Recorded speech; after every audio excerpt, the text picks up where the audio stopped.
particularly after yesterday's review of the Honda N1 and of course the Nismo Z-Tune review before that, to just dive into this one saying all of the obvious stuff that people would expect. Oh, it's a rubbish car because it's slow, because of this, because of that, it's just, oh, why is it in the game? To me, the real problem, not just with this car, but the problem with all of Gran Turismo 7 as a whole at the moment, actually goes far deeper than just a couple of ho-hum vehicles. Because to get all of that out of the way, yes, this is a very ho-hum car. No matter what you do to it, you can barely exceed 105 miles an hour. Because of that, of course, Fisker Karma style power delivery, except it has none of the good looks, none of the wow factor, none of the, well, even top speed. In the case of the Fisker back in GT6, at least that can do like 135 miles an hour. This one, it's just a soulless kitchen appliance. It feels like you just slapped a Nismo sticker on a toaster. But as I said, it goes deeper than that. And let's briefly talk specs, because a couple of things about the car seem quite promising. First things first, it is fairly cheap. It's under 40 grand. It's 420 points, which is way too generous for a car like this, and that's in standard form, which is even more ridiculous. It has 187 horses, which doesn't sound too bad. I mean, back in the 90s, that was DC2 Integra territory, so seems promising.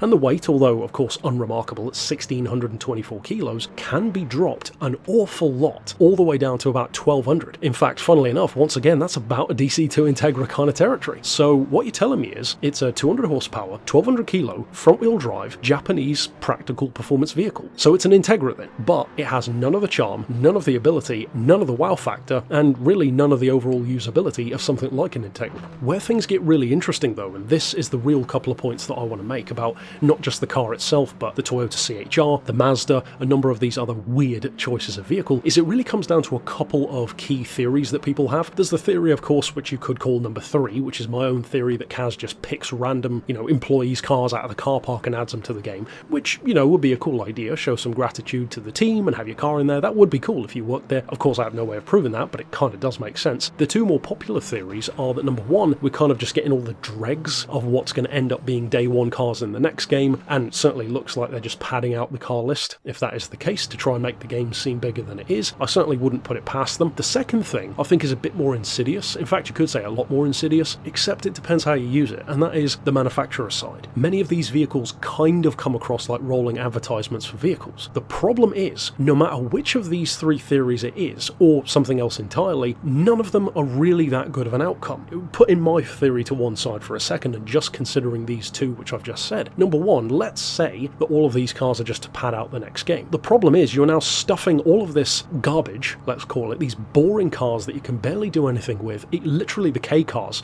have more to do in quote-unquote career mode, as I pointed out yesterday, so there are precious few things to do with these cars. There's absolutely no reason to own them, certainly not to spend money on building them. The only reason why I do is for, YouTube content like this. But beyond that, it means that you're actually souring people on what the next game's going to be. You're using this crucial window at the winding down point of GT7, where so many people are already not bothering to play the game anymore, but those who are the die-hard fans who are really chomping at the bit for any information they can get. And if this is the information, in effect, in the form of software updates that you're giving us, it's not exactly getting us hyped for the next game. It's more like a, oh, this is what you're giving us kind of mentality. And it's got nothing to do with gratitude. Put all of that to one side. Let's imagine these were paid DLCs, so it completely negates the whole it's free argument. Even if it was paid, that'd be even worse, because it would be such a nothing burger of a DLC pack that it would have the same result of making people think, really? That's the best you can do? The second problem is, and this one I think is very important, I want to say this to all of the manufacturers, all of the car brands and marks who are of course not listening to this video, but I'm going to say it anyway, because at least then nobody can say it wasn't called out, because I have called it out. If you're doing this to try and advertise brands, if you're taking,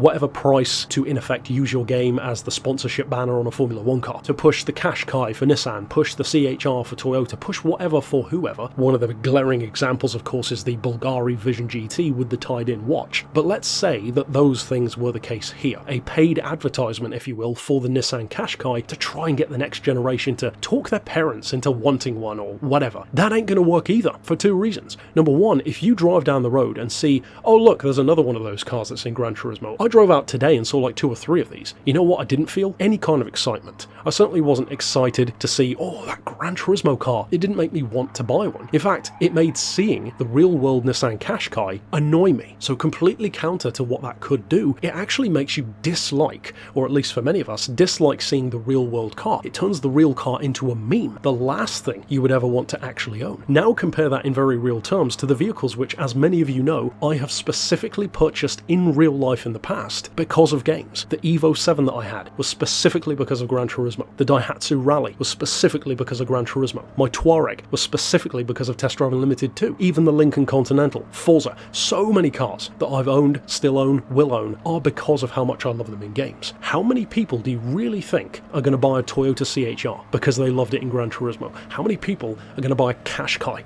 because of Gran Turismo? Now, some may already have one, some may talk their parents into getting one, but there is such a nothing burger to all of these cars. It's bun with nothing inside it. It's empty calories. As I said back on Thursday, there's fundamentally nothing wrong with these cars because we have always had cars like this in Gran Turismo, as so many people, so many apologists love to point out. The problem that those apologists always overlook, very conveniently though, is that they weren't in this game, and it wasn't in this time. It was a different era, on a different console, and more importantly, in a different atmosphere of Gran Turismo, when cars that were traffic vehicles were just a part of the game, and the game itself had far less of a focus on esports, if any at all, and having normal real-world cars in there, but also more than enough special ones, more than enough cars which many of us, certainly as kids, had never heard of before. I remember playing Gran Turismo 4, I'd never heard of a Chaparral 2J before. How many of us would really not care anywhere near as much about something like an Escudo, a GT1, an R390, a 787B if it weren't for games like Gran Turismo? There is massive power, truly massive power in marketing, and I've made a video entirely about this before in the past, years and years ago, that I think is being totally wasted, and now that it kind of feels like they're using it,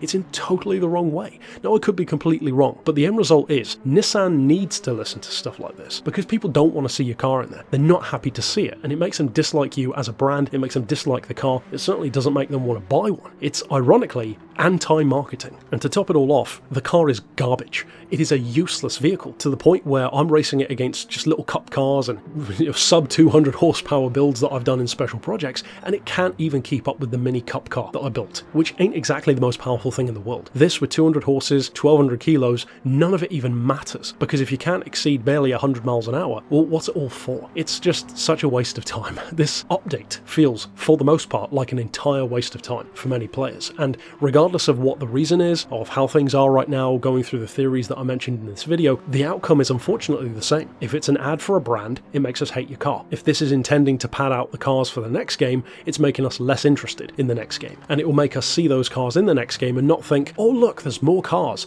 It will be, oh look, there's that trash again that's just padding out the car count. No matter what way you slice it, it has no good outcome here of adding these cars. And to top it all off, just like the Nismo, there's nothing to do with it. You can use it in a few events, but as I said before, every single event that you can use these cars in, there are significantly better options. And to bring it back around to the start of the video, you know what my advice is? Buy an Integra.